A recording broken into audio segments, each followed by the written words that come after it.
Yeah, Jubilee TV official, check the mic, 1, 2. Sa digital landscape, ang boses nyo ang dala ko. Headphones on, mga matay nakatutok, puso'y handa na. Jobelito TV official, reactor ng kalingap.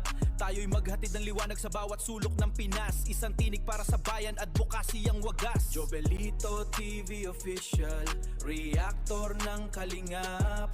Ang inyong reactor ng kalingap. Yeah, reactor ng kalingap.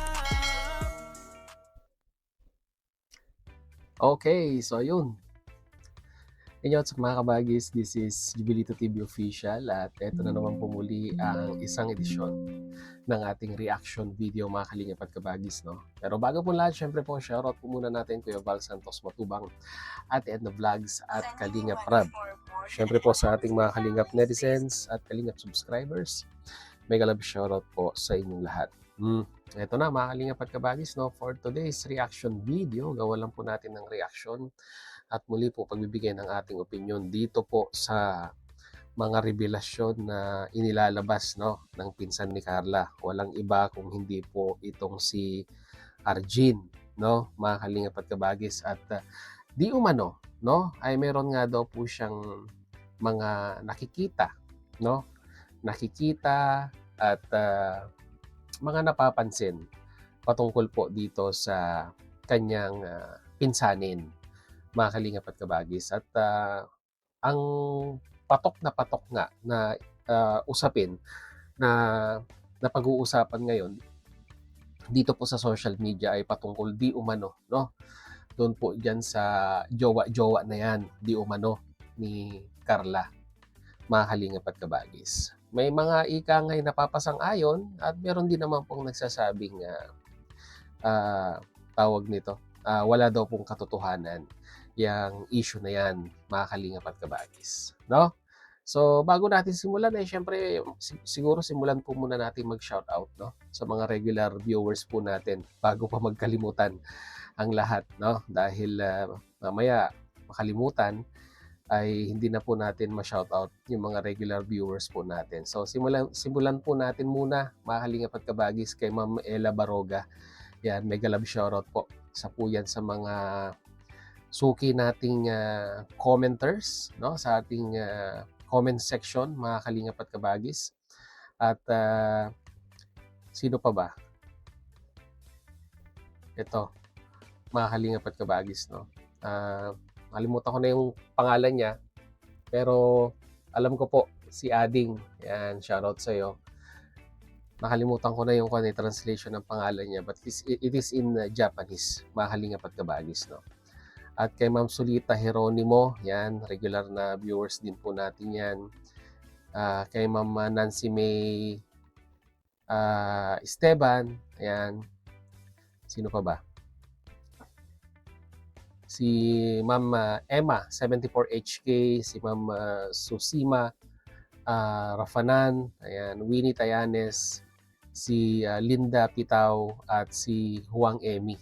Yan, mega love shoutout po sa inyong lahat. At sa mga regular commentators po natin, mga kalingap at kabagis, no, hindi ko man mabanggit ngayon, comment down below, no, kung gusto po ninyong magpa-shoutout sa susunod na video upload natin, ay we will do our best, no, na ma-shoutout po kayo at ma-acknowledge po yung suportang ibinibigay ninyo kay Jubilito TV Official. So, let's move forward, mga kalingap at kabagis, regarding sa usapin na ito.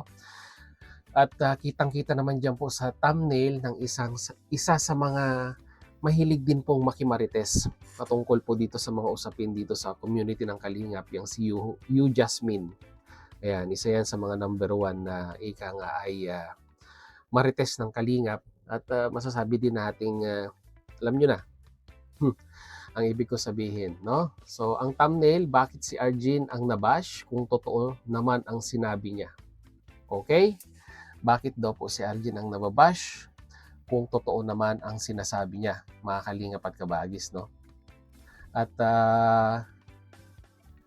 tawag nito, mahirap namang magsinungaling lalo na sa live at kamag-anak mo ang involved, no? So siguro, mga kalingap at kabagis, pakinggan po muna natin kung anong ba itong statement na binitawan ni Arjen, no? Patungkol nga po dito sa issue sa kanyang pinsanin na si Carla, bago po tayo magbigay ng ating personal opinion dito, mga kalingap at kabagis, no?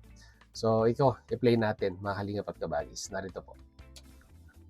Sa palagay mo kaya papayag si Nanay Cynthia sa ginagawa ni Carla? Ikaw? Sa palagay ninyo, papayag ba si Nanay Cynthia sa ginagawa ng... Oo naman, payag na payag yun. Oo naman, payag na payag daw po yon, okay? Legal nga sila both side. Ano yon? Legal daw ba sila both side? Legal ba sila both side? Okay? Pumupunta pa yung nanay doon sa bahay ng tapos yung pamilya naman ng kabila pumupunta din doon sa bahay. So open sila, di ba? Kasi kung hindi sila open together, wala. Talagang tago. Siguro may assurance naman kaya walang magsiselos. Okay. Mga Sa kalingap palagay at mo, kabagis, kaya- no? Sa palagay Okay. So, dito, sinasabi ni Arjen na payag daw po, no? Payag daw po yung pamilya, no? At may, ulitin nga natin para yung walang stop. Ulitin natin. Okay. sa palagay mo kaya papayag si Nanay Cynthia sa ginagawa ni Carla? Ikaw? Oo naman, payag na payag yun. Legal nga sila both side. Pumupunta pa yung nanay doon sa bahay ng tapos yung pamilya naman ng kabila pumupunta din doon sa bahay. So open sila, di ba? Kasi kung hindi sila open together, wala. Talagang tago. Siguro may assurance naman kaya walang magsiselos. Sa Siguro naman may assurance kaya wala nagsiselos at yun nga, no, mga kalingap at kabagis.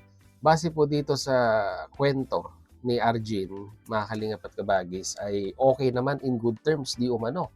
Ang pamilya nila at yung pamilya nung sa side nung kabila at pumupunta daw po, no? Pumupunta dun sa kabila, pumupunta din kila Nanay Cynthia. Ito yung pagkakabanggit ni Arjen dito, mga kalingap at kabagis. Although wala man siyang binanggit na pangalan dito, syempre po ay magi-spark po ang katanungan na ika nga ay bakit nababanggit ni Arjen itong mga bagay-bagay na ito patungkol po sa kanyang pinsan, mga kalingap at kabagis, no? Kung tutuusin, let's assume, ipagpalagay natin, mga kalingap at kabagis, na totoo yung kumakalat na balita na di umano, ito nga daw pong si Carla, no? Allegedly, ay meron daw pong boyfriend, no? At ika nga, kung ano man yung meron sila ni Jomar ngayon, ay parte lang po talaga ng love team, no? Huwag tayong dito. Huwag tayong ika nga ay draw ng istorya, pero base po, no, sa mga facts na napapanood po natin dito sa social media ay doon po tayo mag-react.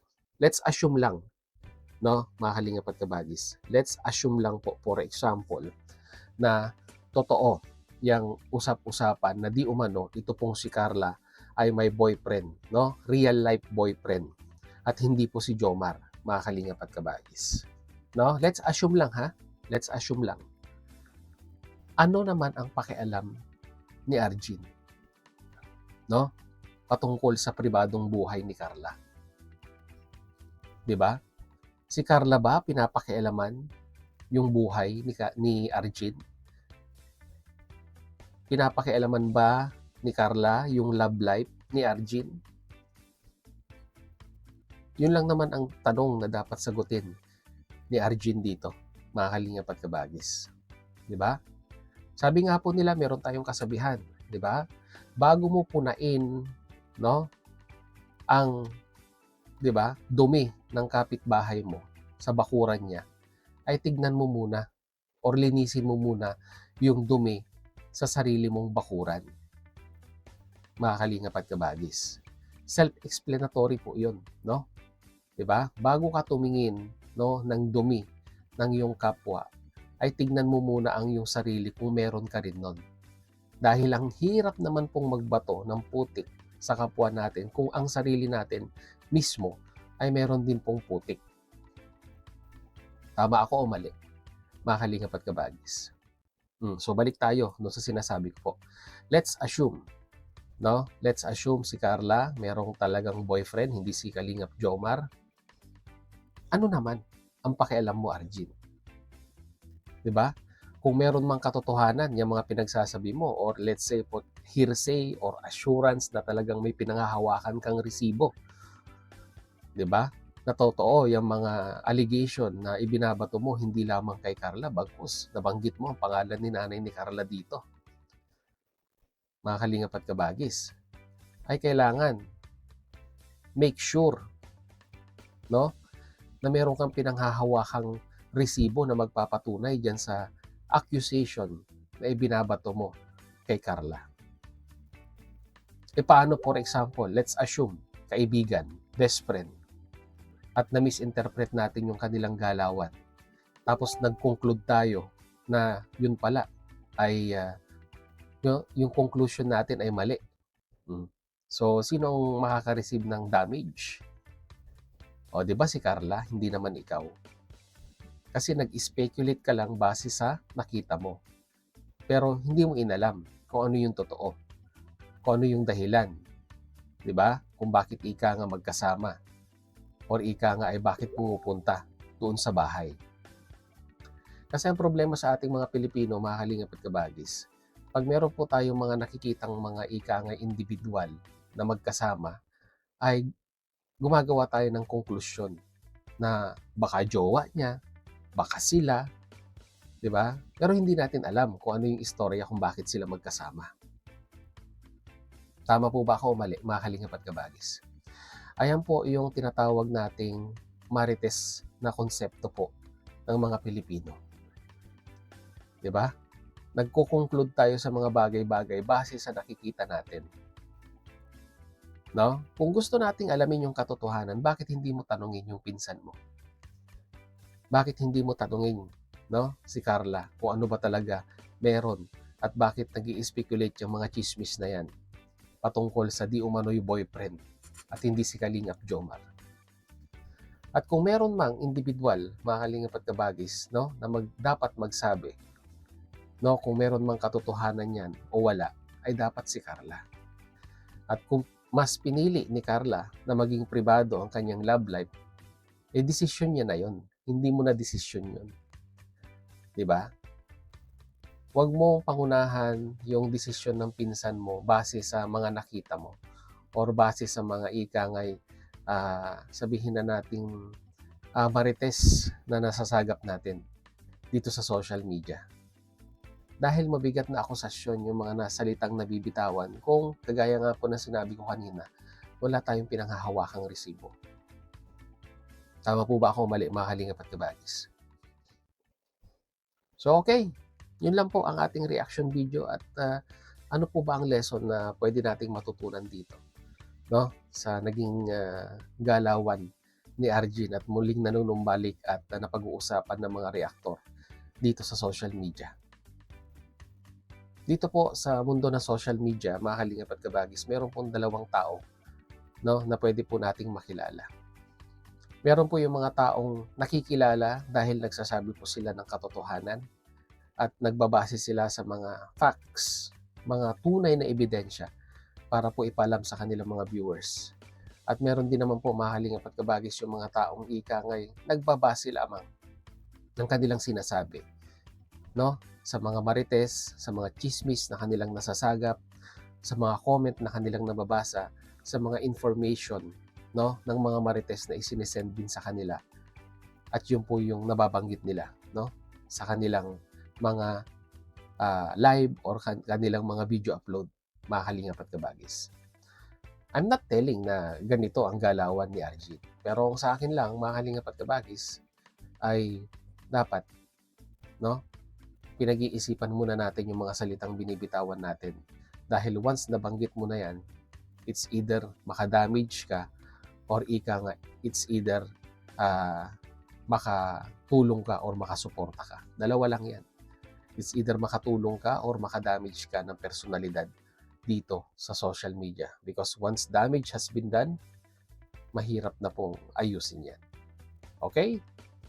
So, yun lang po ang ating reaction video for today. And kagaya ng dati, yung sinabi ko kanina sa mga gusto pong magpa-shoutout, comment nyo lang po, no, sa ating comment section. Shout out. Yan. At isa-shout out po kayo ni Jubilito sa susunod nating video upload. And at the same time, no? Sa mga hindi pa nakasubscribe ay mag-subscribe na po kayo at i-like ang ating reaction video for today, mga kalingap at kabagis. Okay? So yun, hanggang dito na lang. Once again, this is Jubilito TV Official, proud member po ng Team Kokos at ng Team Bios ng Kalingap. So I always say, mga kalingap at kabagis, peace, God first. God bless po. Bye-bye.